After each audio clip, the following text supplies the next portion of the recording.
All right, everybody. I'm gonna give you a couple of scenarios to think about today. So say you're with your family, you're all sitting in your living room, and you look across the room to your kids and you don't remember their names.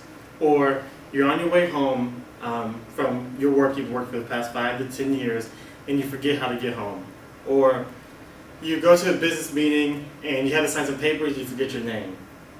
That's just a couple cases of what CTE can cause to athletes today. And this hits home with me because when I was younger, I did baseball, I did basketball, football, and nobody was really there for me to tell me how to take care of my brain and myself when I was hitting my head with the soccer ball or hitting head to head with the football or roughing people up with the basketball court.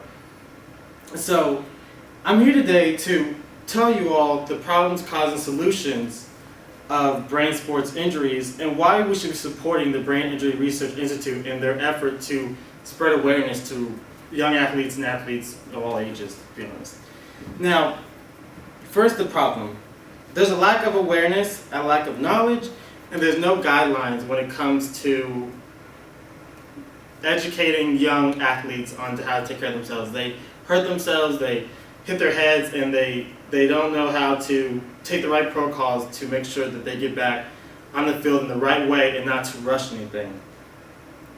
A study conducted by the Boston University Center, published by New York Times, December 3rd, 2012, showed from 85 brain samples, 80%, 68 men, nearly all of them played sports, showed evidence of CTE, so evidence of this disorder, this disease. And among the group, 50 of them were football players, 33 played in the NFL and they had disease, 6 were high school, and 9 were college. So even high school, they were injuring themselves so bad, so later on in life they had CTE, they had this disease. A cause. So the Mayo Clinic in November 11, 2014 published their symptoms for CTE. It was depression, dementia, and irrational thinking. So it was things like suicidal thoughts or being very angry or being aggressive. A case of this was a case of Chris Henry, a football player, a wide receiver for the Bengals. He jumped out the back of his truck and was pronounced dead on the scene. And after the autopsy, they found that he had early stages of CTE. But the crazy thing about it is he's only 26 years old, which is crazy to think because this was found to be an older adult after multiple hits, and it's found to be in this guy who's only 26 years old. Now, there's a couple of positives, the solutions. CNN Health published on March 16, 2016, so this past week, the NFL has acknowledged that CTE, the NFL, National Football League, they acknowledged that CTE is linked with football. Now that's huge news because the NFL is this huge organization that has their hands everywhere in the world. So with this acknowledging, they show now that that this disease is not something to just put on the back burner. It's a big deal. It's affecting a lot of people's lives. So because of that, people now in England and Mexico, people who do things that just play soccer, now they take more acknowledging, like, well, maybe I should think about something before. Maybe I should tell the coach, hey, I hit myself, I hurt myself. Let me say something so I don't have this disease and ruin the rest of my life.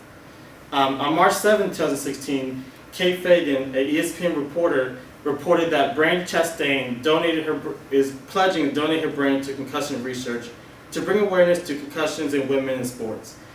A lot of people don't know this, but young girls actually get concussed at a higher rate than young boys do, playing the same sports, just as basketball, football, soccer, which is a lot of people is just crazy because guys are rough and all that, but girls get concussed at a higher rate.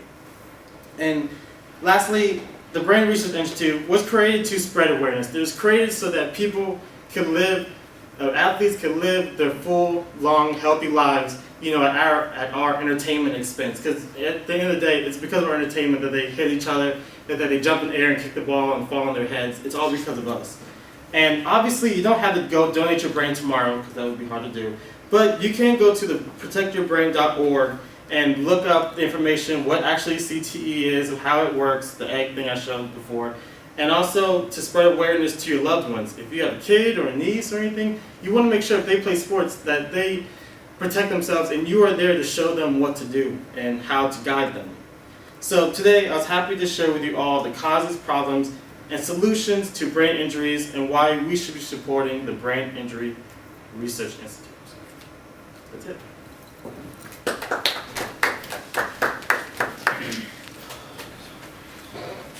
Okay. So anybody else any objections?